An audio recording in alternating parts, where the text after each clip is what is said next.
আমরা সংবিধান দিতে পারবো। বিএনপি যদি রাষ্ট্র ক্ষমতায় আসে তাহলে আমার এই হাজার হাজার লক্ষ লক্ষ মা বোনদেরকে বিএনপি কি দিবে। বিএনপি যদি রাষ্ট্র ক্ষমতায় যায় তাহলে 1 কোটি পরিবারকে ফ্যামিলি কার্ড দিবে। আমি বলে যাচ্ছি আপনাদের কষ্ট করতে হবে না। আপনারা যদি আমাকে ভোট দিয়ে জয়যুক্ত করে আমি পায়ে হেঁটে আপনাদের বাড়ি বাড়ি দিয়ে আপনাদের আমার মা বোনদের জানাই সালাম এবং শুভেচ্ছা এবং অভিনন্দন। আজকে বেলকুচি মহিলা দলের উদ্যোগে আজকের এই ঐতিহাসিক মহিলা সমাবেশের সভানেত্রী খোমরা ইমরান আজকের অনুষ্ঠান পরিচালনা করছেন নাসরিন ইয়াসমিন।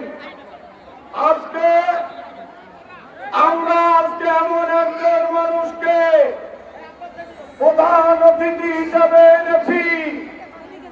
আপনারা হয়তো তাকে টিভির পর্দায় দেখেছেন, সংবাদপত্রের ছবি দেখেছেন, কিন্তু আজকে কেন আমরা আরো বাংলাদেশে অনেক পুরুষ ব্যক্তি নেতা ছিল তাদেরকে বাদ দিয়ে আজকের এই মহিলা সমাবেশে কেন আজকের প্রধানমন্ত্রীকে প্রধান অতিথিকে এনেছি? আপনারা কি তা জানেন? জানেন না? আমি জানি। এই যে আমার মা বোনেরা, আমাদের একটি মহিলা মন্ত্রণালয় আছে। এই মন্ত্রণালয় আমার মা বোনদের অধিকার নিয়ে কথা বলবে, মা বোনদের মুক্তির কথা বলবে, মা বোনদের ভাগ্য উন্নয়নের কথা বলবে, মা বোনদের আত্মনির্ভরশীল করে তোলার কথা বলবে।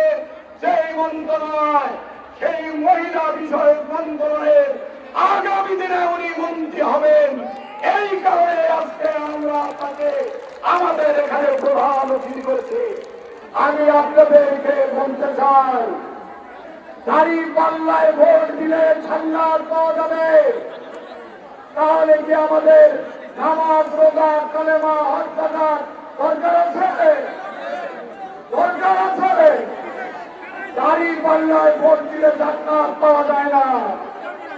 জান্নাত পাওয়ার জন্য নামাজ পড়তে হবে, কালেমা বিশ্বাস করতে হবে, রোজা রাখতে হবে, হজ করতে হবে, জাকাত দিতে হবে।